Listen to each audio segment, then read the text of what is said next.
Hi, my name is Kevin and I collect old irons. Let's talk gas.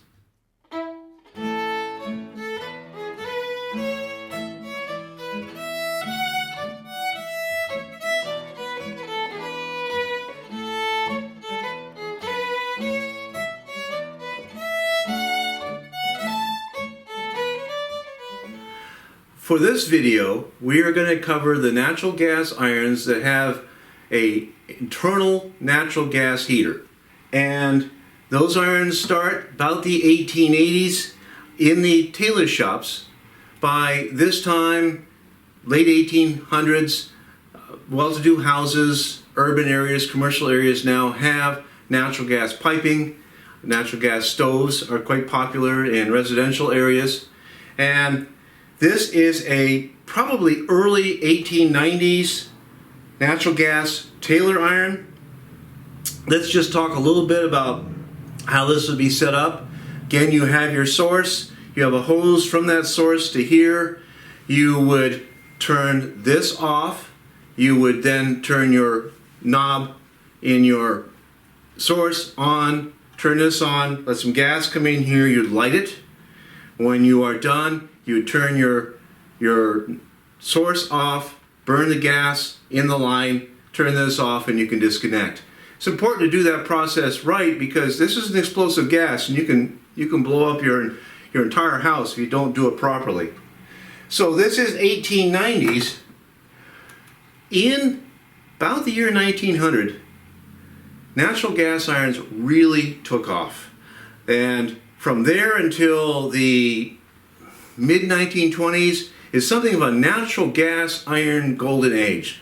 Many companies with designs rapidly changing. It's almost like the automobiles of the period. Once you get an understanding of the progress, you can almost date a car or an iron to within a couple, 3 years just by its general appearance. So what we're going to do first is I'm going to look at 6 irons here, and we're going to see a little bit of the transition between the tailor shops and the household irons. And I'll start with this one. This has a patent of 1903. It's from the W.M. Crane Company. Very robustly built. This one weighs 16 pounds at 7.5 kilograms. Everything's bolted on. You can't get it on the inside unless you're a mechanic. It's got a nice heavy shield. Very rugged piece for the professionals. And by this time, again 1903, the housewives are starting to see these things and say, gee, that's neat. How would that be available for the house? Here's another Taylor iron, the same period. This is the Koenig Company in New York. And this particular iron's got a rounded front. This one's adapted towards the ironing of hats. Again, a professional iron. Let's go to this one. This one has a similar robust construction. Very heavy parts, everything very securely bolted on. Nothing's going to come off very easily. But let's take a look at the top. The top, and I'm reading from the top, says Sunshine's Improved Home in big letters, gas iron. From the Household Gas Iron Company in New York. This is a very early, basically Taylor iron available to the household. A very robust construction, brass parts back here. And that would be, no date for that one, but that would be in that early 1903, 1904. This one might even be a little earlier. It has a very primitive look about it.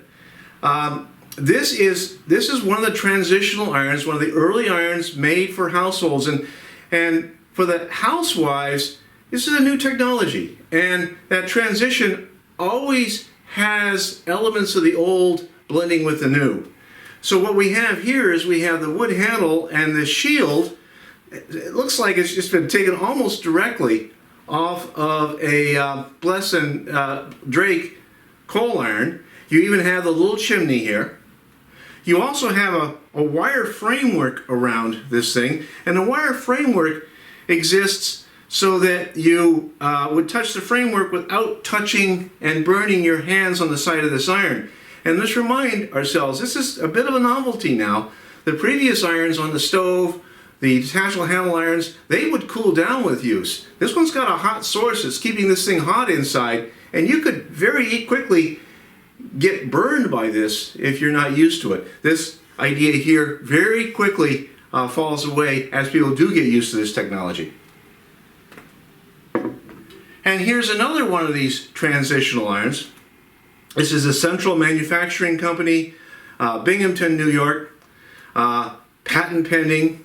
And this is a bit of a transition for maybe those that are coming from the direction of the Mrs. Potts detachable handle irons. You've got that Mrs. Potts style handle. You do have the chimney, but this chimney is basically for appearances only. There's no opening in the front. So again, quite robustly made. You see a lot of the Taylor iron manufacture within this, but transitional to the household irons we're going to see in a moment. And here's the last of this series. Now this entire series that I'm showing here is probably from only about 5-6 years worth of interval. A lot going on at this time. This is no dates on this. This is patent applied for. We should say a little bit about this patent pending, patent applied for. You see that very often in these irons. For this iron, I have seen a number of these. It's always patent applied for. I've never seen a patent date on these. I assume it's about 1907, and it is part of that transition. It's very robustly made, so it's part of that transition from the Taylor irons to the domestic irons. And these things were in development so quickly, hitting the market and being approved on and being replaced by something else so quickly. Somebody would have the idea for this, they'd make all the elements, and they pretty much put this thing into production about the same time they were sending out the patent papers. So these things would be in production before the patents came out. And for this one, I'm going to guess that either they did that initial batch and the sales were not enough to justify further work, or the patents weren't accepted, or something like that, because you do not see patent dates on some of these. You just see the patent applied. You might see the approved without a patent date. Again, for some of these things, you do see the patent dates in a later version. So this one has got a lot of interesting developments to it. It's got more of an adjustable knob back here. It's got a spring here. And let me show you this. The Taylors used different weights for different clothes. People using domestic irons did the same. Here you have, that's a 6-pound iron. Put this on, and you now have an 8-pound iron. Again, a rather unusual device, and this is from the News Style company.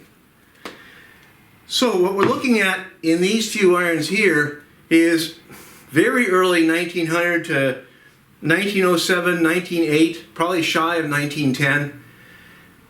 A lot of different styles, a lot of progress during that time, and from here, lots of people got into the game, and there is this golden age from 1900 to, I'm going to say, 1925, where these were very prevalent. As I'm sure you appreciate, these videos are not intended to be indexed for prices, but I do include values so people get a little bit of a feel for what these things might be selling for.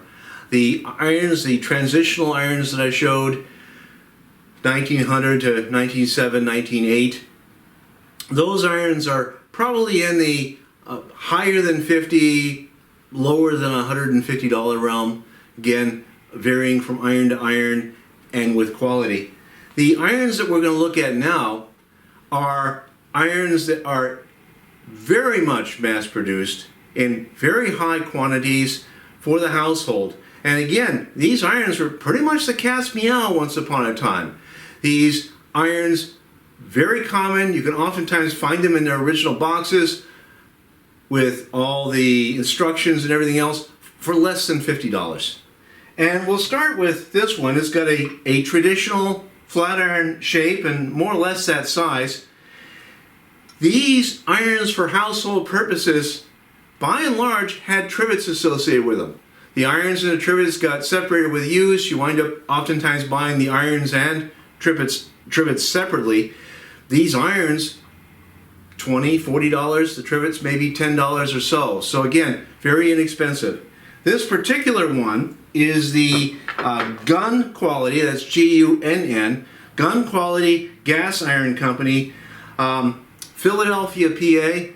And this particular iron, its shape, was produced by a number of Philadelphia-based companies, each with their own particularly slightly different trivet. These are again for household use. They're much more simply made than the more tailored type irons. The top comes up on a hinge so that you can lift this and light the iron and inspect it for cleaning later on as well. We'll follow that up with a double pointed iron and the associated trivet. This is from the Strauss Gas Iron Company, also Philadelphia, PA, and it actually has an illustration of the iron. This is the double pointed I Want You comfort iron. The I Want You being a trade name gimmick, if you will.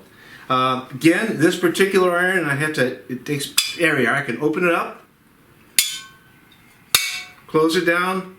Very simple, very light, and found in vast numbers. These irons were used over the course of a number of years, so you get successively improved versions and variations in the handles and so forth.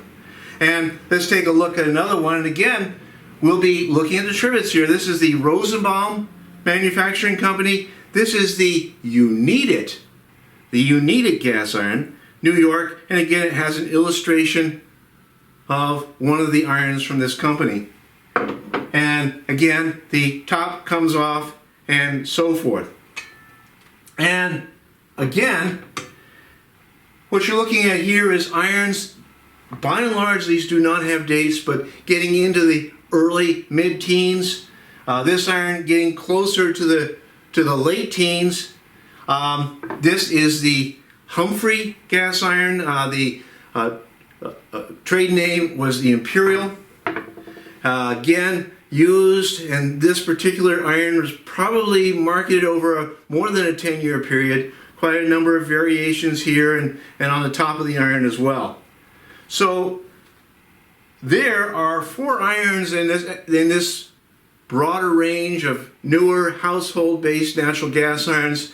I have a couple, 3 more that I could show, but there's no point in seeing too many of these. Everything you're seeing here is American, but if you went to England or Germany or elsewhere in Europe, there are iron collectors that oftentimes have a specialty in the natural gas, maybe also the liquid fuel irons of their country. And there are many. I have seen collections with literally hundreds of separate irons just in this category.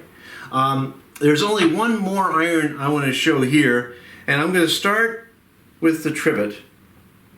The trivet says Colt. And I wish I had a quarter for every time I had seen on eBay or some similar place that this is an iron associated with the Colt Firearms Company.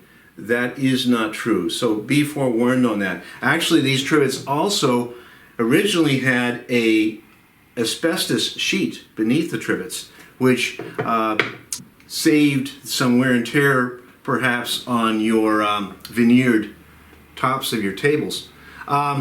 This is an iron. This is not directly related to the Colt trivet I showed you. It's but very closely similar. Perhaps a license-built iron. This is a Skell gas iron.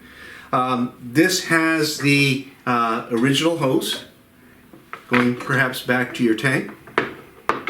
And this is a carbide acetylene iron. I have no idea exactly how that worked. It has quite a a bit of wire screening here and so forth. An odd iron of this particular period, and there are a lot of odd natural gas combinations. This is true for the liquid gas irons as well. Thank you for joining me again. One of the things about this hobby and historical interest is that there's always more to learn, and I hope that you'll be learning something through these videos. I can tell you I'm learning more just in researching for these short videos, and there's a lot more for me to learn. So if you have your questions, your comments, your corrections, please send them to me. I'll answer them. They can also email me through the Old Iron Inn Bed and Breakfast. So thank you very much, and I will see you again. Hi, my name is Kevin, and I collect old irons. Today we're going to have a gas. Let's iron with gas. Hi, my name is Kevin, and I collect old irons. Today's video is going to be a real gas. Hi, my name is Kevin, and I collect old irons. We've talked coal, we've talked slugs. Let's talk gas. Hi, this is Kevin, and I collect old irons. Today, let's have a gas.